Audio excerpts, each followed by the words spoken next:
Allez, on plonge directement dans le vif du sujet. Aujourd'hui, on va décrypter une arme qui, d'après les analyses, est en train de complètement redéfinir la guerre moderne. On parle d'un missile qui aurait potentiellement fait voler en éclats des décennies de stratégie militaire. Voilà, cette phrase, tirée des analyses qu'on étudie, elle pose le décor d'emblée. Ce n'est pas juste une histoire de technologie, non, c'est une remise en cause fondamentale des équilibres de pouvoir. Alors voici comment on va décortiquer tout ça. On va commencer par l'événement qui a tout déclenché, puis on analysera pourquoi il a été si dévastateur, ensuite on se penchera sur l'arme elle-même, ses conséquences et bien sûr les leçons qu'on peut en tirer. On attaque donc notre premier point. Tout part d'un scénario. Une frappe qui, il y a encore peu de temps, relevait presque de la science-fiction. Donc, voilà les faits tels que l'analyse les présente. Un centre de commandement de l'OTAN, situé à Lviv, donc très loin du front, dans une zone qu'on pensait totalement sûre, un vrai sanctuaire, la frappe aurait provoqué la disparition de 20 officiers américains. Mais vous savez, ce qui a vraiment créé l'onde de choc, ce n'est pas tant la frappe elle-même que sa localisation. Bon, maintenant voyons pourquoi cet événement est si traumatisant. Pour vraiment comprendre, il faut revenir un peu en arrière, à la mentalité stratégique qui dominait juste avant. Toute la planification militaire occidentale reposait sur cette idée, l'existence d'un arrière-front sécurisé. En gros, des bases, des ports, des centres de commandement où l'on pouvait opérer en toute tranquillité sans craindre une frappe directe. C'était un postulat de base, une évidence. Et cette sécurité, elle reposait sur quoi? Sur une confiance quasi absolue dans des systèmes de défense de pointe, comme le fameux système Patriot. L'idée était simple, rien, absolument rien ne pouvait passer à travers ce bouclier. Cette certitude, c'était la clé de voûte de toute la stratégie de l'OTAN en Europe. Et ça nous amène directement à l'arme au cœur de cette analyse, l'Oreshnik.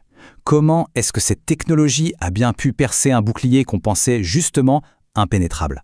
Ce qui est passionnant ici, c'est qu'on voit la différence fondamentale. Un missile balistique classique, même s'il va très vite, il suit une trajectoire prévisible, une courbe.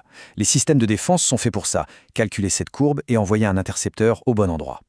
Mais l'Oreshnik, c'est une autre histoire. Il serait capable de faire des manœuvres évasives complètement folles dans les toutes dernières secondes de son vol. Et là, toute prévisibilité disparaît.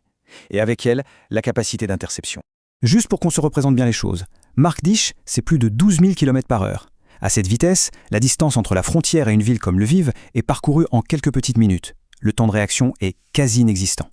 La source utilise une super analogie pour ça. C'est comme essayer de résoudre une équation dont les variables changent au hasard à la dernière milliseconde. La chaîne classique, je détecte, je prédis, j'intercepte, elle se brise à l'étape la plus critique, la prédiction. Si on ne peut pas prédire où la cible va être, on ne peut tout simplement pas l'intercepter. C'est aussi simple et terrible que ça. Le mythe est brisé. Maintenant, regardons les conséquences géopolitiques immédiates, décrites dans l'analyse. Et c'est là que l'impact stratégique devient absolument vertigineux. Alors, du côté de Washington, la réaction est décrite comme un silence révélateur. Pas de grandes déclarations, pas de menaces, mais des réunions d'urgence à huis clos. Ce manque de réponse forte, c'est un message en soi.